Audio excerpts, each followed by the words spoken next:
So moving on to the chapter on monopoly. If we were to compare a monopoly, the perfect competition, we would be on a timeline and monopoly would be at one end and perfect competition would be at the other end of the spectrum.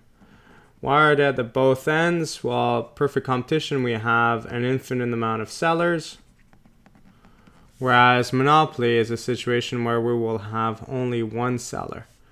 And in the middle here, we will have imperfect competition, which we will see in chapter 11, which is a mixture of both. So this was one extreme case. This will be the other extreme case. The two easiest cases to analyze, because since they're so extreme, it makes the whole situation a little simpler to analyze. And then we'll move into the middle ones, which are the more common ones that we observe in practice, but a little bit harder to analyze, especially at this level. Okay.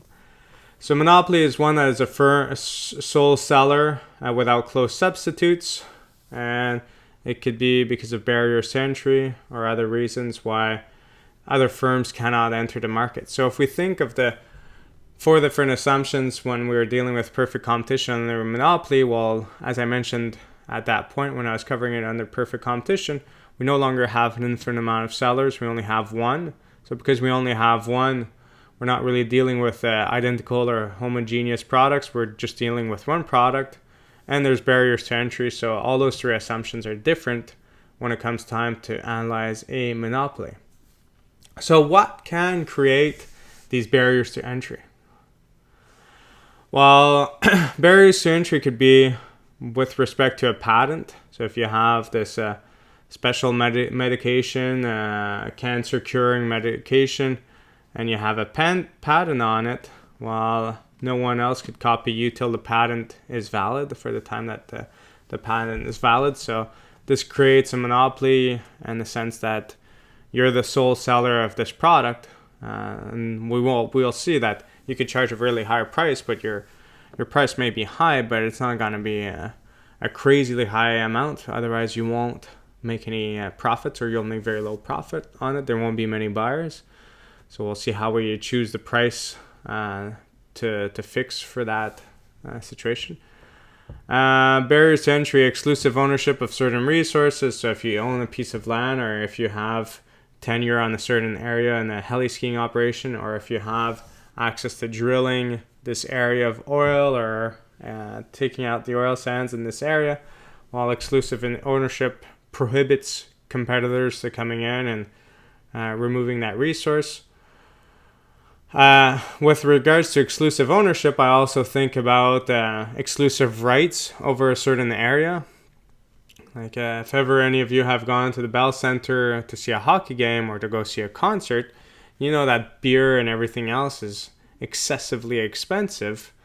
However, none of us could decide simply I'm just going to bring a cart full of beer and I'm going to go in there and I'm going to sell some myself. You have no right of doing so. The people selling the beer within the Bell Center have exclusive rights over that property. Whereas if you get out of the Bell Center, a bar could have a certain location selling beer, but next door, it could go from a hair salon to a bar as well, as long as it's allowed by the city. You don't have as much of a monopoly power. But within a certain institution, such as the Bell Center, or if we think of Bishop's University with the kind of like monopoly power over food and alcohol on campus, this company may change hands over time, but normally it's one company that has exclusive rights, which is sad for certain reasons, but that's how it works. Yeah. Those are the two main reasons. Another reason why we might have barriers to entry is economies of scale. This would often be called like natural. That should be an N. Natural barriers. And the natural barriers here are based on size. So based on size. If you're very large, you could have very low production cost per unit cost. And it makes it practically impossible for anyone to compete against you afterwards.